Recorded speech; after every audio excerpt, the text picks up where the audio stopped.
Good afternoon, everybody. I hope you had a good lunch, and thanks for coming back for our talk.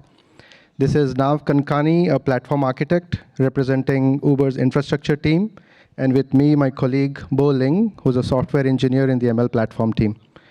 We are both here to delve into the challenges and opportunities as we navigate through the path of effectively scaling Uber's infrastructure for AI ML use cases.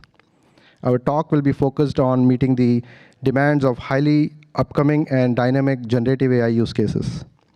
We'd like to invite you all to join hands and explore the hardware-software co-design solutions and engage in the OCP community, especially the CXL enablement for AI/ML workloads. And we believe together we can drive this innovation and share our learnings on how to efficiently scale infrastructure. So with that, I would like to delve into how ML is deeply integrated into every facet of our business. Taking a look at the Rider app, ML is used behind user authentication, ranking and recommendation of products, ETA predictions, pricing strategies, driver-rider matching, and even in our efforts to prevent payment fraud.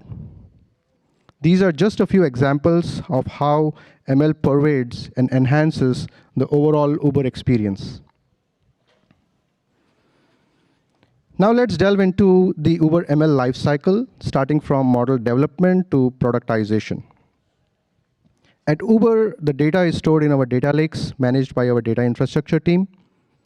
To kickstart the process, we have a bunch of Spark jobs to load, prepare, and transform features within this data set. And these transformed features are then stored in the basis feature store. In parallel, we have a lot of streaming data from Kafka that we harness, which is used across various models and stored in either real-time or batch feature store. Moving on, we perform multi-node training jobs using our training module. And these models are then stored in internal model store for internal checkpointing, operational management, etc. And finally, these models are served through real-time or batch prediction services. Now, throughout this journey, we face a multitude of infrastructure challenges that impact our operations. To start with, we face and deal with a lot of I/O bottlenecks during reading the data from data lake. The transformation process on the Spark jobs, we face a substantial compute and memory capacity challenge. Moving on to the training phase, we not only face another round of I/O challenge, but also require high teraflops and network bandwidth constraints. And finally, in serving, we require memory bandwidth for meeting acceptable serving latencies. So all in all, these challenges, in one way or the other, slow down our training process and also limit the volume of data that we can train with. To further understand the scaling challenges, let's take a look at the evolution of ML models divided into 3 distinct phases at Uber. The first phase started back in 2016 when our ETA and pricing strategy teams started to look at the feasibility of moving some complex rule-based systems to machine learning models. At that time, our CPU-centric infrastructure was capable enough to host these models. Back in 2019, the second phase, we embarked in the second phase where most of our business-critical use cases were using ML in their core flow. Until then, our models were mostly tree-based, like XGBoost, and deep learning just started to take off. And fast forward to now, 60% of our tier 1 use cases are using deep learning models.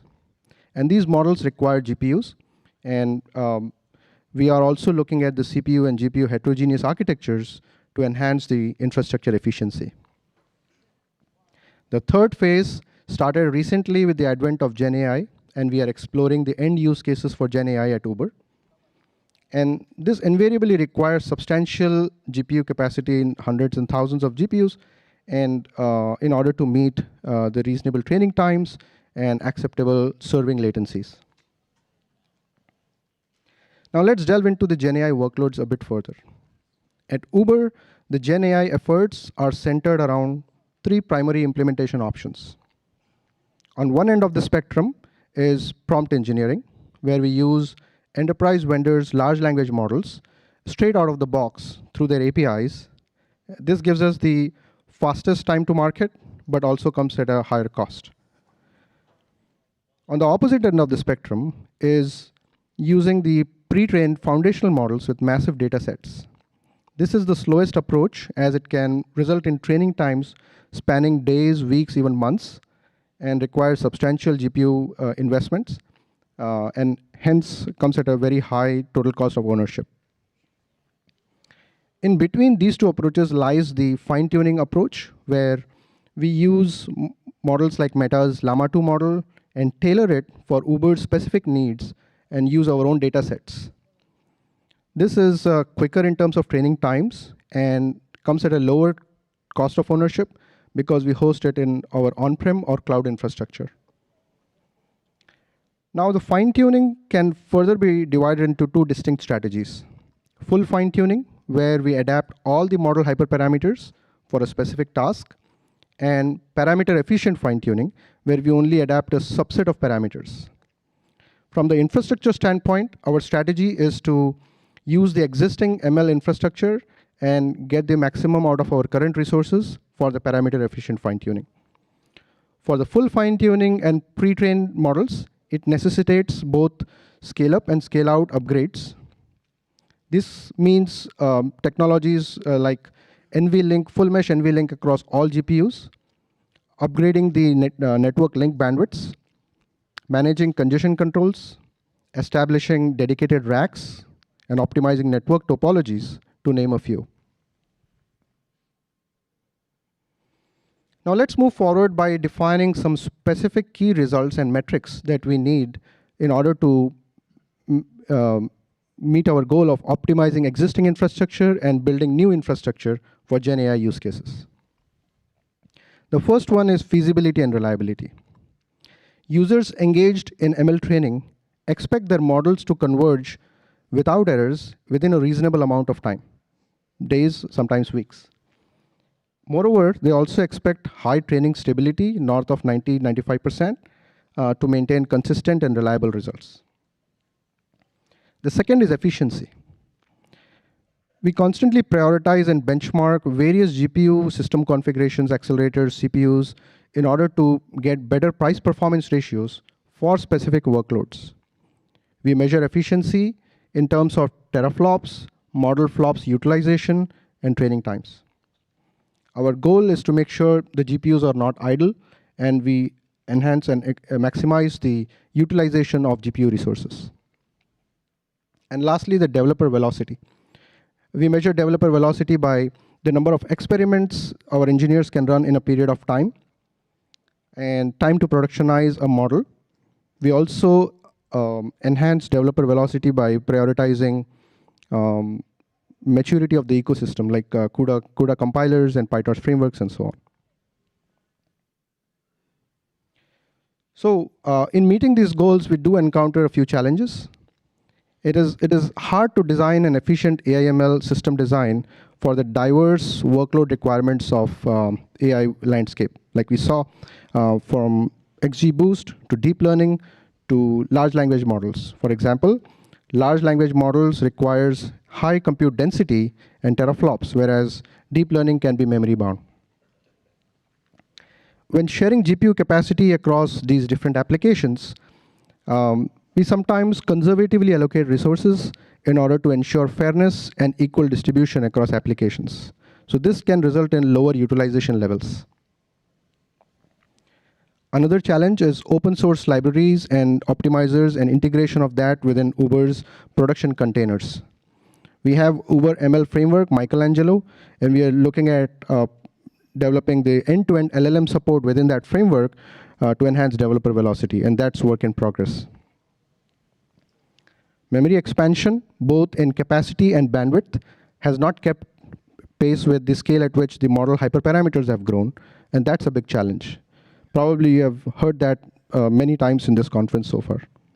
And last, but probably the most important one, is scaling of the network resources, bandwidth, in both scale-out and scale-up setups. To enhance the training efficiency, this is needed. Now we'll delve into a couple of case studies that talk about these challenges. The chart on the left depicts the Uber ML's GPU fleet, reservations, and allocations within the past month. What's evident from this chart is that our allocation rates are very modest and much lower than where we would like it to be. And this phenomena is, the reason for this is the newer workloads are requiring more and more system memory per GPU worker than what is currently available on the systems. The inherent limitations of number of DIMM channels on the server prevents us from scaling up these allocations and unlocking further efficiency. This is precisely where CXL memory expansion can help in unlocking further GPU allocations, increasing the memory, and further improving our efficiency.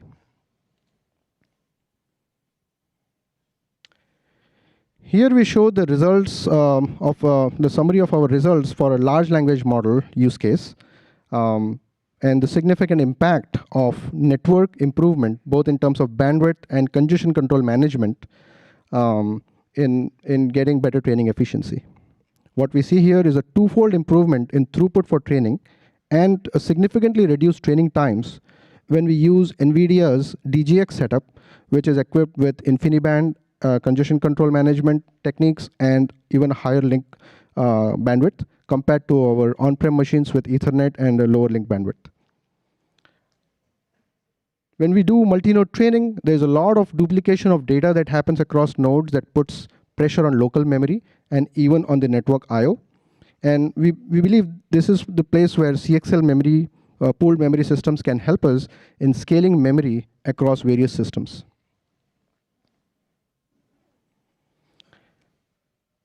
Now we look at our design framework and experimentation approach for offloading optimizer states for a large language model from like Meta's Llama 2 model from GPU memory to CPU and NVMe devices. Our objective is to assess the impact of this offloading of parameters and optimizer states from GPU to NVMe devices and CPU memory to look at the GPU scalability, training efficiency, and some other system metrics. For this setup, we have used our on-prem ML machines equipped with NVIDIA's A100s and Intel Ice Lake CPU. We have a cluster of 32 GPUs across 8 nodes, uses Ethernet fabric. So from here on, my colleague Bo will go over in detail about the LLM training architecture and describe our experimentation results. So over to you, Bo. Take it away.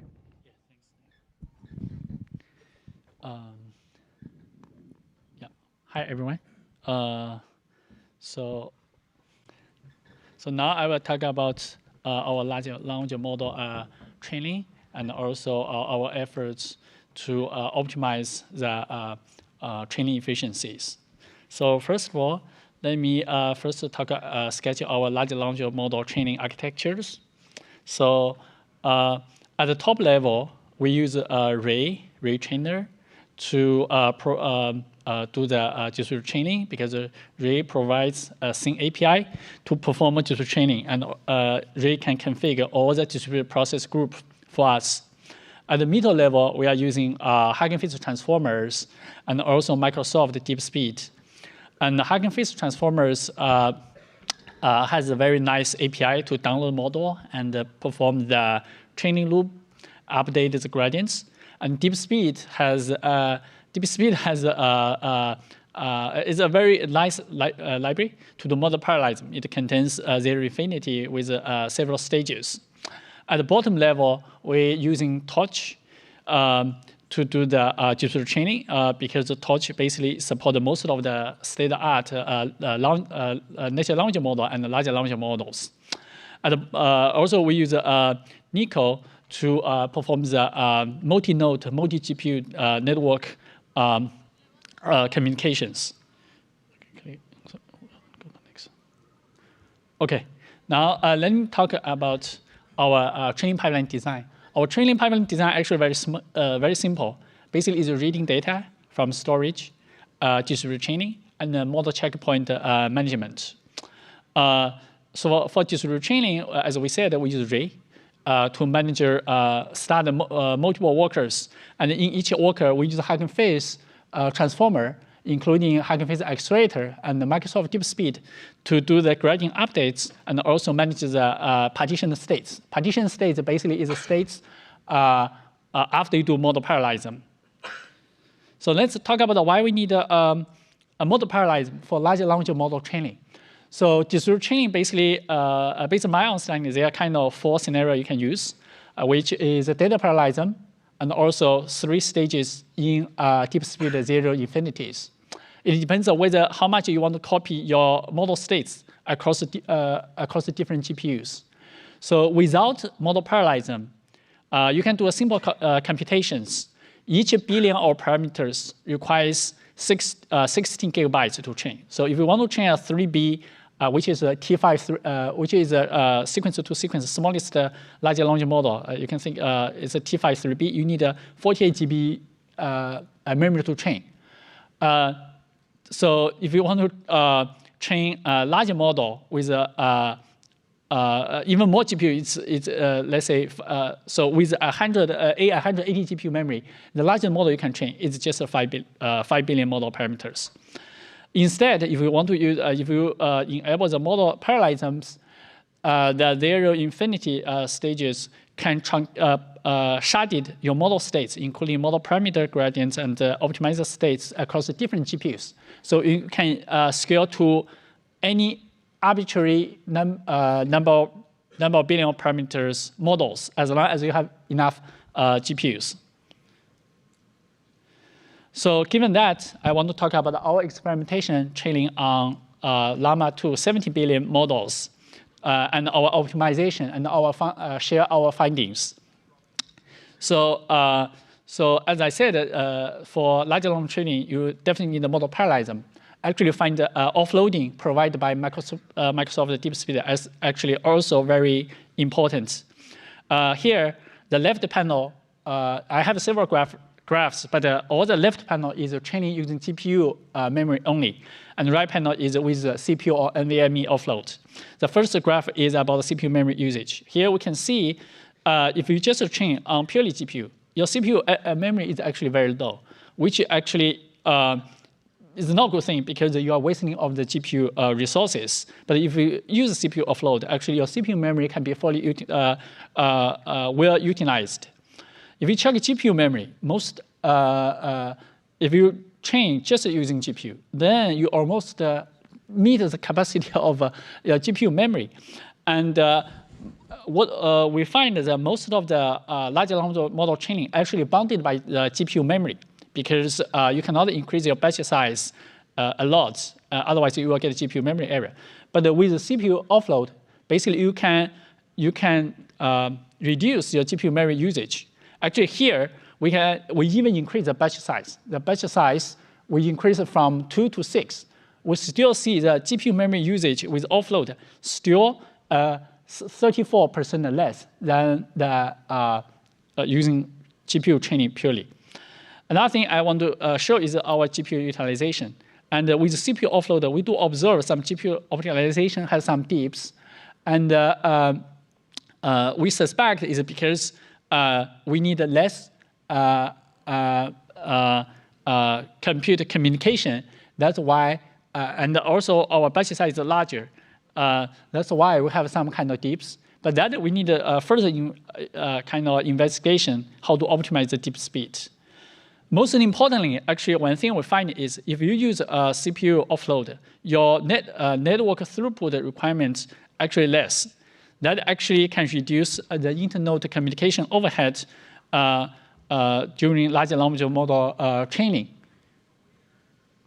So here I want to go to our result summary.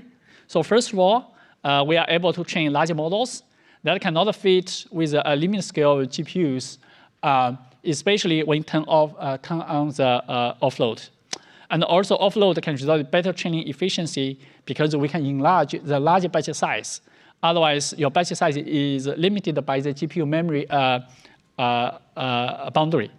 So we actually find the GPU memory, as we said, the GPU memory is used 34% less, but the MFU, which is the metric to measure training efficiency, actually more than 2 times larger. And we also find that the network throughput actually is smaller if we turn on the CPU offload. And so the high bandwidth and the low latency CX device could maybe further improve the training times. Okay, here's some next steps ongoing and on our ongoing effort. So first of all, we need to improve the training stability when using deep speed offload. So the deep speed library is very rich. It has a lot of offload operations. Now we still try to figure out the best one to improve the training efficiency.